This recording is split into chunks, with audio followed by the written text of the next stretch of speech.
जय जगन्नाथ। अफिफ दास unique world को स्वागत। यही वीडियो रे आपण माने देखिबे तृतीय श्रेणी शिक्षण सोपान रेजिस्टर मौलिक साक्षरता और संख्या ज्ञान जहाँकि सेप्टेम्बर मास पई रहिछि। तो चलंतु विलंब न करी आरंभ करिबा। एहा पूर्वरु कहि रखे जदि मो वीडियोटी आपण मानकु भल लागे दया करी वीडियो को लाइक शेयर सब्सक्राइब करने को जमा भी भूलिबेनी। देखो सेप्टेम्बर मास पई एथि समस्त दक्षता उपदक्षता गुड़िक देछि। मौखिक भाषार विकास रे 7टी दक्षता मुख्य दक्षता उपदक्षता रही। डिकोडिंग पई गोटिए दक्षता एवं उपदक्षता रही। सेहीपरि पठन पई 2टी दक्षता उपदक्षता एवं लेखन पई 3टी दक्षता उपदक्षता रही। तले आपण माने देखि पारुछंती मु तारीख 27/9/2025 लिखि नेछि। एठी रहिला शिक्षार्थी को रोल नंबर। मोर 4 जण शिक्षार्थी अछंती। मोर 4 जण शिक्षार्थी अछंती। जो शिक्षार्थी माने आमर दक्षता उपदक्षता गुड़ी को हासिल करिछंती सेमानकु स्टार चिन्ह रे चिन्हित करबा सह जो माने शिक्षकों सहायता आवश्यकता करुछंती सेमानकु प्लस चिन्ह रे चिन्हित करिछि एवं जो माने कौनसी दक्षता हासिल करि पारि नाहंती सेमानकु उक्त दक्षता रे मु रेड ट्रायंगल रे रखिछि।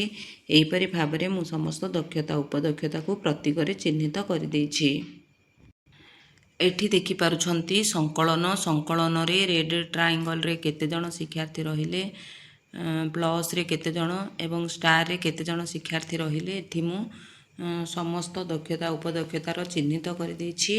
तापरे एठी रहिला समीक्षा रे रहिला मौखिक भाषार विकास एवं पठन दक्षता रे मोर 3 जण शिक्षार्थी स्टार प्रतीक रे एवं जणे शिक्षार्थी प्लस प्रतीक रे अछंती। डिकोडिंग दक्षता रे समस्त शिक्षार्थी स्टार प्रतीक रे अछंती। लिखन दक्षता रे 3 जण शिक्षार्थी स्टार प्रतीक रे अछंती एवं जणे शिक्षार्थी रेड ट्रायंगल रे अछंती। सांग माने एही हमर शिक्षार्थी संख्या आपण माने किपरि पाइबे मु टिके गोटी करी आपण मानकु देखै देउछि। देखंतु 7टी दक्षता उपदक्षता एवं 4 जण शिक्षार्थी तेणु टोटाल प्रतीक आमर मौखिक भाषार विकास रे हेजिबो 7 × 4 28। तापरे एठी देखंतु रेड ट्रायंगल रे आमर गोटे प्रतीक रहिछि। तापरे आमर प्लस रे 1 2 3 4 4टी सिंबल रहिछि। सेहीपरि आमर स्टार प्रतीक अछि 4 3 7 3 10 4 14 15 16 17 18 19 20 21 22 23टी। एहीपरि भाबरे प्रथमे सिंबल गुडी को एकाठी करदेबे। देखंतु टोटाल हे गला 28टी सिंबल। सेथि भितरु स्टार प्रतीक अछि हमर 23टी। तेणु स्टार प्रतीकर परसेंटेज बाहर करिबा। 28 रु 23टी रहिछि स्टार प्रतीक। तेणु 23 बाई 28 इंटू 100 कले हमर 82% आसिला। ए सांग माने हमको परसेंटेज लिखिबार नाही, पिला संख्या आमे बाहर करिबा। तेणु जो 82% होची हमर पिला संख्या 4। तेणु 4 रो 82% माने 3 जण रही गले हमर स्टार प्रतीक रे। टोटाल 4 जणरू हमर 3 जण स्टार प्रतीक रे रही गले। तेणु आउ जणे शिक्षार्थी को आमे प्लस प्रतीक रे नै जिबा। एहीपरि भाबरे आपण माने बाहर करिवे सबु दक्षता उपदक्षता गुडी कर। एही पृष्ठ रे आपण माने देखुचंती शिक्षण कौशल गुडी कर रहिछि सेप्टेम्बर मास पई। सांग माने आपण माने जेते बेले सेप्टेम्बर मास रो पाठ्य योजना प्रस्तुत करूछंती बा डेली लेसन प्लान प्रस्तुत करिबा समय रे आपण माने एही समस्त शिक्षण कार्य गुडी को शिक्षण कौशल गुडी को शिक्षण कार्य रूपे नेई पिलांको शिक्षादान करिवे। तापरे आगामी कार्य योजना रहिछि देखंतु मौखिक भाषार विकास रे मौखिक भाषा विकास आधारित दक्षता रे प्लस एवं रेड ट्रायंगल थिबा शिक्षार्थी को शब्द खेल शब्द भंडार अभिवृद्धि पई फ्लैश कार्ड शब्द प्रहेलिकार व्यवहार करी यथा संभव निज कथा को निज भाषा रे कहबा पई सुजोग देबी। सेहीपरि डिकोडिंग आधारित दक्षता रे स्टार प्रतीक रे थिबा शिक्षार्थी को परिचित और सरल शब्दर पठन अभ्यास और दृष्ट लिखन अभ्यास कार्य कराइबी। पठन आधारित दक्षता रे प्लस एवं रेड ट्रायंगल रे थिबा शिक्षार्थी को गप बही कविता पढ़िबा को सहायता करिबी। डिकोडेबल और फ्लुएंसी पाठर नियमित अभ्यास कराइबी। लिखन आधारित दक्षता रे रेड ट्रायंगल थिबा शिक्षार्थी को ब्लेंडिंग चित्र देखि लिखन उदाहरण को बुझाई लिखन सकारात्मक और प्रेरणादायी परिवेश सृष्टि सह स्वाधीन लिखन पई प्रोत्साहित करिबी। ବର୍ତ୍ତମାନ ଇଏ ରହିଛି ସେପ୍ଟେମ୍ବର ମାସ ପାଇଁ ଆମର ଗଣିତ। ଦେଖନ୍ତୁ ଗଣିତରେ ମଧ୍ୟ 3ଟି ମୁଖ୍ୟ ଦକ୍ଷତା ରହିଛି ଏବଂ ପ୍ରତି ମୁଖ୍ୟ ଦକ୍ଷତାରେ କିଛି ଆମର ଉପଦକ୍ଷତା ରହିଛି। ସ୍ଥାନିକ ବୋଧ ଦକ୍ଷତାରେ 5ଟି ଉପଦକ୍ଷତା ରହିଛି।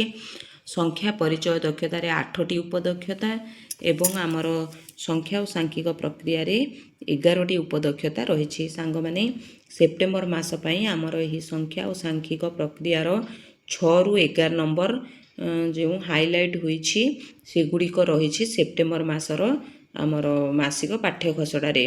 ତେଣୁ ଏହି ଆଧାରିତ କାର୍ଯ୍ୟ କରାଇବା। କିନ୍ତୁ ପିଲାଙ୍କୁ ଆମେ ସ୍ଥାନିକ ବୋଧଠାରୁ ଆରମ୍ଭ କରି ସଂଖ୍ୟା ପରିଚୟ ଏବଂ ସଂଖ୍ୟା ସାଂଖ୍ୟିକ ପ୍ରକ୍ରିୟା ସମସ୍ତ ଆମର ଦକ୍ଷତା ଉପଦକ୍ଷତା ଗୁଡ଼ିକୁ ପ୍ରତୀକ ଦେବା। ଯେଉଁ ଶିକ୍ଷାର୍ଥୀମାନେ ସମସ୍ତ ଦକ୍ଷତା ହାସଲ କରିଛନ୍ତି ସେମାନଙ୍କୁ ଷ୍ଟାର ଚିହ୍ନରେ, ଯେଉଁମାନେ ଶିକ୍ଷକଙ୍କ ସହାୟତା ଆବଶ୍ୟକ କରୁଛନ୍ତି ସେମାନଙ୍କୁ ପ୍ଲସ୍ ସିମ୍ବଲରେ ଏବଂ ଯେଉଁମାନେ ଦକ୍ଷତା ହାସଲ କରିନାହାନ୍ତି ସେମାନଙ୍କୁ ମୁଁ ରେଡ୍ ଟ୍ରାଇଙ୍ଗଲରେ ଚିହ୍ନିତ କରିଦେଇଛି। ଆପଣମାନେ ନିଜ ପିଲାଙ୍କୁ ଭଲ ଭାବେ ଜାଣିଛନ୍ତି, ସେହି ଆଧାରରେ ବିଭିନ୍ନ ଚିହ୍ନରେ ଚିହ୍ନିତ କରିନେବେ। ତାପରେ ଏଠି ରହିଲା ଦେଖନ୍ତୁ ସଂକଳନ। ସଂକଳନରେ ଆପଣ ରେଡ୍ ଟ୍ରାଇଙ୍ଗଲରେ କେତେ ଜଣ ରହିଲେ, ପ୍ଲସ୍ ପ୍ରତୀକ କେତୋଟି ରହିଛି, ଷ୍ଟାର ପ୍ରତୀକ କେତୋଟି ରହିଛି, ଏହିପରି ଭାବରେ ପ୍ରଥମରୁ ଶେଷ ପର୍ଯ୍ୟନ୍ତ ବିଭିନ୍ନ ଦକ୍ଷତା ଉପଦକ୍ଷତା ଗୁଡ଼ିକୁ ଚିହ୍ନିତ କରିନେବେ। ସେହିପରି ପ୍ରତୀକକୁ ଦେଖି ଆପଣମାନେ ପିଲା ସଂଖ୍ୟା ବାହାର କରିବେ, ଯାହାକି ମୁଁ ଭାଷାର ଆମର ମୌଖିକ ଭାଷା ବିକାଶ ଦକ୍ଷତାର ଗୋଟିଏ କରି ଆପଣମାନଙ୍କୁ ଦେଖାଇ ଦେଇଛି। ସ୍ଥାନ ଓ ସ୍ଥାନିକ ବୋଧ ଦକ୍ଷତାରେ ସମସ୍ତ ଶିକ୍ଷାର୍ଥୀ ମୋର ଷ୍ଟାର ପ୍ରତୀକରେ ଅଛନ୍ତି। ସଂଖ୍ୟା ପରିଚୟ ଦକ୍ଷତାରେ 3 ଜଣ ଶିକ୍ଷାର୍ଥୀ ଷ୍ଟାର ପ୍ରତୀକରେ, ଜଣେ ଶିକ୍ଷାର୍ଥୀ ପ୍ଲସ୍ ପ୍ରତୀକରେ ଅଛନ୍ତି। ସଂଖ୍ୟା ଓ ସାଂଖ୍ୟିକ ପ୍ରକ୍ରିୟା ଦକ୍ଷତାରେ 2 ଜଣ ଶିକ୍ଷାର୍ଥୀ ଷ୍ଟାରରେ, ଜଣେ ମୋର ପ୍ଲସ୍ରେ ଏବଂ ଜଣେ ରେଡ୍ ଟ୍ରାଇଙ୍ଗଲରେ ଅଛନ୍ତି। ଏଠି ଯେଉଁ ଦକ୍ଷତା ଉପଦକ୍ଷତା ଗୁଡ଼ିକ ହାଇଲାଇଟ୍ ହୋଇଛି ସେହି ଆଧାରିତ ଶିକ୍ଷଣ କାର୍ଯ୍ୟ ଗୁଡ଼ିକୁ ଆପଣମାନେ କିପରି ପ୍ରସ୍ତୁତ କରିବେ ତାହା ଏଠି ଦେଇଛି। ତେଣୁ ଏହି ପୃଷ୍ଠାଟିକୁ ଆପଣମାନେ ଭଲ ଭାବରେ ପଢ଼ି ନେବା ସହ ଯାହା ଯାହା ଆବଶ୍ୟକ ବା ଯେଉଁ ଶିକ୍ଷଣ ସାମଗ୍ରୀ ଆବଶ୍ୟକ ତାକୁ ନେଇ ଆପଣମାନେ ଏହି କାର୍ଯ୍ୟ ଗୁଡ଼ିକୁ ସେପ୍ଟେମ୍ବର ମାସରେ କରାଇଥିବେ ଆଶା କରୁଛି। ତାପରେ ଏଠି ଦେଖନ୍ତୁ ଗଣିତର ଆମର ଆଗାମୀ କାର୍ଯ୍ୟ ଯୋଜନା। ସ୍ଥାନ ସ୍ଥାନୀୟ ବୋଧ ଦକ୍ଷତାର ଅଭିବୃଦ୍ଧି ପାଇଁ ଷ୍ଟାର ପ୍ରତୀକର ଶିକ୍ଷାର୍ଥୀଙ୍କୁ କିଛି ବିଶେଷ ଯୋଜନା ପ୍ରସ୍ତୁତ କରି ଜଟିଳ ଉଚ୍ଚସ୍ତରୀୟ ଚିନ୍ତନ ଭିତ୍ତିକ କାର୍ଯ୍ୟ ଦେବି। ସଂଖ୍ୟା ପରିଚୟ ଦକ୍ଷତାରେ ପ୍ଲସ୍ ପ୍ରତୀକରେ ଥିବା ଶିକ୍ଷାର୍ଥୀଙ୍କ ପାଇଁ ବାସ୍ତବ ବସ୍ତୁ ବ୍ୟବହାର କରି 3 ଅଙ୍କ ବିଶିଷ୍ଟ ସଂଖ୍ୟା ମଧ୍ୟରେ ସାନ ବଡ଼ ଚିହ୍ନିବା ଯୋଗ କରିବା ଆଧାରିତ କାର୍ଯ୍ୟ କରାଇବି। ସଂଖ୍ୟା ଓ ସାଂଖ୍ୟିକ ପ୍ରକ୍ରିୟା ଦକ୍ଷତାରେ ପ୍ଲସ୍ ଏବଂ ରେଡ୍ ଟ୍ରାଇଙ୍ଗଲରେ ଥିବା ଶିକ୍ଷାର୍ଥୀଙ୍କ ପାଇଁ ପରିସ୍ଥିତି ଫର୍ଦ୍ଦ ଦେଇ ଚିତ୍ରିତ ମୂର୍ତ୍ତ ଏବଂ ଅମୃତ ପର୍ଯ୍ୟାୟ ମାଧ୍ୟମରେ ସମାଧାନ କରାଇବି। ଗଣିତ କଳିକା ଆନ୍ଦୋଳନ ଶିକ୍ଷକ ସହାୟକ ପୁସ୍ତିକାର ପୃଷ୍ଠା 22ରୁ 32କୁ ଅନୁସରଣ କରି ଯୋଗ ବିୟୋଗ ଓ ଗୁଣନ ଖନ୍ଦା ପ୍ରସ୍ତୁତ କାର୍ଯ୍ୟରେ ସହାୟତା କରିବି। ଏଠି ତଳେ ଶିକ୍ଷକ ଶିକ୍ଷୟିତ୍ରୀଙ୍କ ସ୍ୱାକ୍ଷର, CRCCଙ୍କ ସ୍ୱାକ୍ଷର ଏବଂ ପ୍ରଧାନ ଶିକ୍ଷକଙ୍କ ସ୍ୱାକ୍ଷର ରହିବ। ବର୍ତ୍ତମାନ ଆମେ ଆମ ପ୍ରଗତି ଆମ ପଦକ୍ଷେପ ସେପ୍ଟେମ୍ବର ମାସ ପାଇଁ କ'ଣ ନେଇଛେ ଦେଖିବା। ଦେଖନ୍ତୁ ସେପ୍ଟେମ୍ବର ମାସରେ ଆପଣମାନେ ଯେଉଁ ଆମର ଫର୍ଦ୍ଦ ପୂରଣ କଲେ ସେହି ଆଧାରିତ ଆପଣମାନଙ୍କୁ ଏହି ଆମ ପ୍ରଗତି ଆମ ପଦକ୍ଷେପ ବା ଶୈକ୍ଷିକ ପ୍ରଗତି ନିମନ୍ତେ ଯେଉଁ ପଦକ୍ଷେପ ନେଇଛନ୍ତି ତାହା ଲେଖିବେ।